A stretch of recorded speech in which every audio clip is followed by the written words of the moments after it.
Sir असा विषय त्याच्यातला की ड्रायव्हर जो दारू पितोय तर त्याला आहे ना त्याच्या नोटीस जाहीर करतात आणि त्याला सोडून दिलं जातं जागेवरती.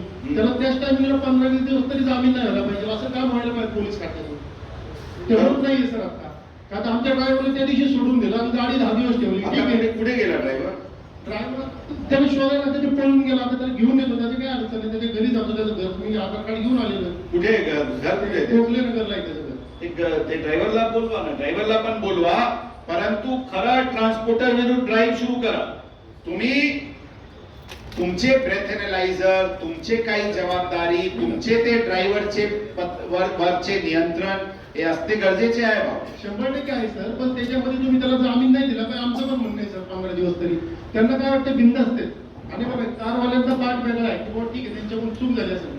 ड्रायव्हर ट्रान्सपोर्ट व्यवसायामध्ये काही कारवाई होत नाही तर मी भिंत असते, मला जामीन व्हायला बरोबर आहे. यांचे म्हणणं एक आहे की त्याला ड्रायव्हर 15-20 दिवस जामीन नाही झाला म्हणजे त्याला कळत की माझे घरचे सोडून इथं मला टाकलेले आतमध्ये. सगळे ड्रायव्हर्सला पण आणि ट्रान्सपोर्टर्सला पण हजेत ठेवा जरा पुढचे यामध्ये, आणि ते बघू काय त्यामध्ये काय रूपरेखा ठरवायचे. बरोबर आहे, तुमचे म्हणणं बरोबर आहे, परंतु ट्रान्सपोर्टर पण जबाबदारीने बघायला पाहिजे. आम्ही जबाबदारीने वागतो सर, पण तरी पण आमचं जे म्हणणं आम्हाला समाधान नाही राहते शिवाय गाडीचं का की माझी इच्छा होती की त्याला आतमध्ये टाकावं, माझ्या गाडीचं कारवाई होऊ दे, झाले तर माझी चूक आहे, मी त्या दारू प्याला पुढे जाऊन सोडून त्यांनी तो ठीक विषय.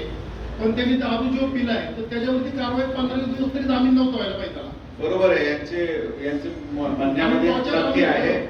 टॉर्चर आम्ही होतो, आम्ही जबाबदार आहे, आम्ही मालक त्याचे ट्रान्सपोर्टर आहे, पण 100% त्याची बरोबर आहे.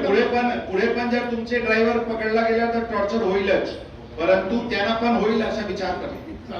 जय हिंद सर, थँक्यू. आणखी कोणाला काही बोलायचे?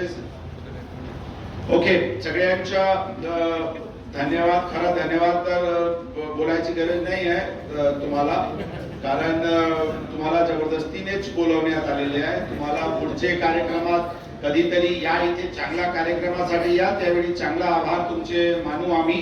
परंतु एक चांगला उद्देश ठेवून ही आम्ही कारवाई करत आहे, ही मोहीम घेत आहे. यामध्ये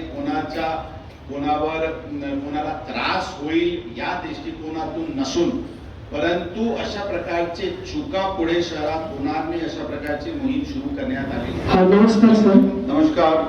मी अमृतानंद महाराज कालक्रिया नेवासाचा आहे सर. मी नेवासा अहमदनगर जिल्हा. सर मी आयुष्यामध्ये दारू पाहिली सुद्धा नाही. मी कथाकार आहे, कीर्तनकार आहे. युट्यूबला जर माझं तुम्ही नाव टाकलं तर माझे कथा कीर्तन येतात सर. तर मुंदळा जो ब्रिज आहे आपलं रेल्वे ब्रिज, तिथं माझ्या गाडीला पाठीमागून येऊन एक गुप्ता नावाच्या मुलाने धडक दिली सर. त्यावेळेस पोलीस स्टेशनला, मुंदळा पोलीस स्टेशनला माझी पण त्या मशीनद्वारे चेकिंग झाली. तर तेव्हा म्हणजे माझं पॉझिटिव्ह सर कधीच निघणार नाही. महाराष्ट्रातल्या कोणत्याही तालुक्यामध्ये तुम्ही मला फोन लावायला सांगा की मी दारू पिलं किंवा मी पित आहे असं जर तुम्हाला जर सांगितलं तर मी कोणतीही शिक्षा घ्यायला तयार आहे सर. मला बोलायचं होतं, मी कागद लिहून ठेवला होता की मला तिथे माईकवरच बोलायचं होतं तुमच्याशी सर.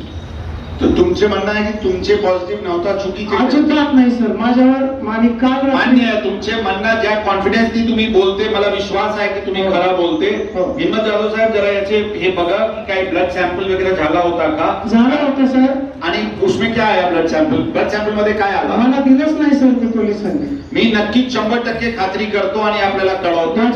माझ्या गाडीचा सर अपघात झालेला, मी तो एफआयआर सुद्धा माझ्यासोबत आणलेला आहे. तर असे चुकीचे पण गुन्हे पोलिसांनी नाही केले पाहिजे. 100% काही जाणून बुजून भाऊ ताली त्यांच्यासाठी वाजवते की त्या ताली तुम्ही आहे इथे म्हणून वाजवते? स्वतः चूक केले, एक चूक आमच्याकडून झाली तर इतके ताली नाही सर. अशा खूप माणसं आहे. भैया ऐका, चूक तुमची झालेली आहे, तुमचे प्रकरणात चूक झाली असावी अशा मला पण वाटते तुम्हाला ऐकून. 100% याची परत खात्री करण्यात येईल सर. असे खूप माणसं आहेत पण ते धाडच नाही करत सर. बघू ना कोण आणखी कोणाकोणाला वाटते की चुकीचे केस झाली भाऊ.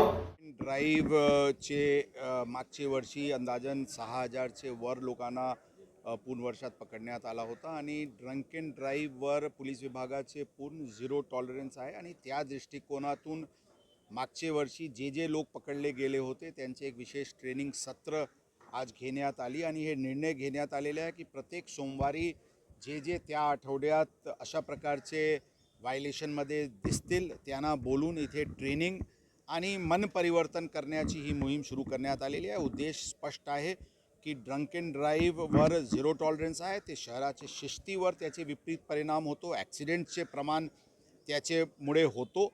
म्हणून हे पूर्णपणे बंद करू आणि पुणे शहरात पुढच्या काळात कोणीही दारू पिऊन वाहन चालवणार नाही ही उद्दिष्ट आम्ही स्वतः आमच्यासाठी आमचे पोलीस दलांसाठी ठेवलेली आहे आणि जे काही शक्य असतील त्यावर करू आणि अशा प्रकारचे व्हायलेशन बंद करू. त्याचबरोबर जे ट्रिपल सीट आणि रॉंग साईड चालवणारे जे व्हायलेशन्स आहे त्याचे व्हायलेटर्सची पण अशा प्रकारची ट्रेनिंग सत्र पुढचे काळात ट्रेनिंग आणि मन परिवर्तन सत्र पुढचे काळात आम्ही घेणार आहे आणि शहरात वाहतुकीचे शिस्ती आणण्याच्या दृष्टिकोनातून आणि ॲक्सिडेंट्स चे प्रमाण कमी करण्याच्या दृष्टिकोनातून ही मोहीम सुरू केलेली. आज मोठ्या प्रमाणात लोक होते आणि मला विश्वास आहे की याचा एक चांगला परिणाम त्यांचेवर आणि इतर हे सगळ्यांनी बघून डिटरन्स दुसऱ्यांवर होईल की अशा प्रकारचे चुका ते करणार नाही. आणि विशेष करून यामध्ये आपल्यासारखे जे पत्रकार मंडळी आहे आणि इतर सर्व जे लोक आहे हे लोकांना ज्यावेळी कळेल तर मला विश्वास आहे की अशा प्रकारचे व्हायलेशन्समध्ये कमी येईल.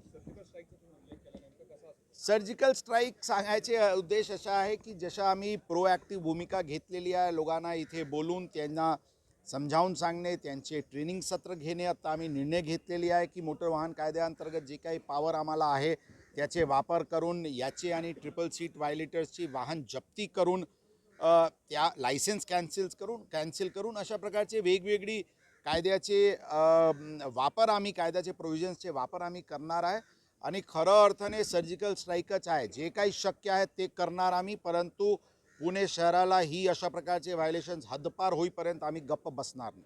सर, जे अपघाताचं प्रमाण आहे ते 40% पर्यंत आपण कमी करणारे म्हटलं तर नेमक्या काय काय उपाय जे त्यामध्ये जे ड्रंक अँड ड्राईव्ह सांगितले, ट्रिपल सीट सांगितले, याचे व्यतिरिक्त जे हॉटस्पॉट्स आहे ते हॉटस्पॉट्स आम्ही आयडेंटिफाई केलेले. अशा प्रकारचे 20 ते 22 हॉटस्पॉट्स आहे जिथे ॲक्सिडेंट्सची प्रमाण जास्ती आहे.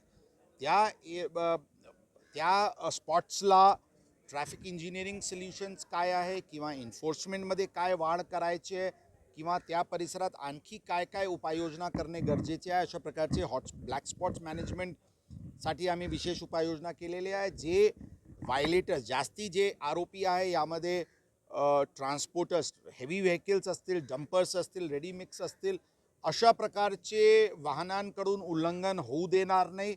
यासाठी ड्रायव्हर्सवर आणि विशेष करून मालकांवर आता जसे फॉर एक्झाम्पल काही करून RMCचे ट्रक निघत असतील तर आम्ही कंपल्सरी करणार आहे की ते जोपर्यंत ब्रेथ ॲनालायझर होणार नाही त्यास तोपर्यंत ते गाडी त्यांच्या परिसरात बाहेर पडता कामा नये. त्याचे फिटनेस वाहनांची किंवा ड्रायव्हरची फिटनेस ही जबाबदारी त्या RMCचे ओनर्सवर राहील.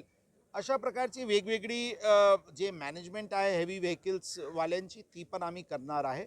आणि कुठे स्पीड ब्रेकर्सची गरज आहे, कुठे स्पीड ब्रेकर्सची गरज नाही, इतर कुठे ॲक्सिडेंट्स होते, काय कारणाने होते त्याचे शोध करून त्याच्यावर सोल्युशन काढणे, अशा प्रकारचे वेगवेगळे दिशेने आम्ही काम करत आहे. त्यामध्ये वेगवेगळे NGOज आणि वेगवेगळे एक्सपर्ट्स याचे वापर होत आहे आणि आमचे जे वाहतूक शाखेची टीम्स आहे ते पूर्णपणे त्याबद्दल स्टडी करून कारवाई करत आहे. सर, जी जड वाहतूक आहे त्याला आपण मधल्या काळात बंदी केली होती, पुन्हा ती काही प्रमाणात सुरू झाली, तर या पुढच्या काळात आपण पुढचे काळात 15 दिवसाचे आत यावर पूर्ण कॉम्प्रिहेन्सिव्ह आढावा घेऊन ज्या शहराचे भागात जिथे जिथे हेवी व्हेकल्स बंद करणे शक्य आहे ते पूर्णपणे बंद करण्यात येईल. काही विशेष कॅम्प एरिया आणि त्या परिसरात मध्यभागी हेवी व्हेकल्स येत आहे अशा दिसलेल्या आहे, त्याबद्दल आमचे विचार विमर्श सुरू आहे. त्यांना पूर्णपणे अशा प्रकारचे हेवी व्हेकल्सला बंदी घालण्यात येईल.